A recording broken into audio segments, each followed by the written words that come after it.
қазақтың халық ақыны, әнші, әртіс, домбырашы, композитор. Павлодар облысы Ертіс ауданы Үлгілі ауылында туған.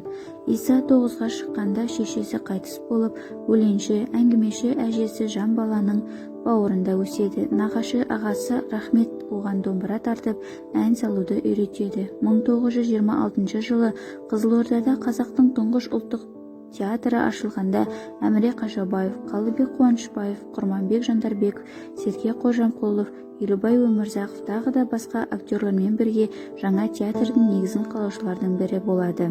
Әншілік, артистік, домбырашылық өнерінің үстіне серіктес артистері Әміре Қашаубаев, Елубай Өмірзақов тағы басқаларының айтатын халық әндеріне жаңа мазмұнды мәтіндерін жазып берген. Театрға жиналған жұрттың қалаған тақырыбына іркілместен суырып салып өлең шығаруымен ақын артист атанған Иса Байзақовтың ақындық дарыны да шарықтап өсе берді. Құралай сұлу, Қойшының ертегісі, Алтай аясында, Кавказ, Қырмызы жанай, Ақбөпе поэмаларында Иса Байзақов адамгершілікті, адал махаббатты жыр етеді. Алматы, Қарағанды, Семей қалаларында, радиода, филармонияда, жазушылар одағында қызметтер атқарған.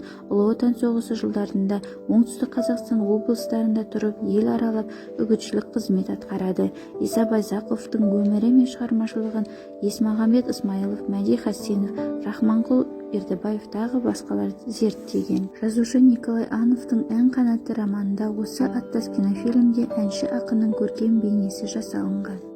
Ақжайық аудандық кітапхана қорынан Иса Байзақовтың Құралай сұлу өлеңдері мен поэмаларын және 2 томдық таңдамалы шығармаларын алып оқи аласыздар.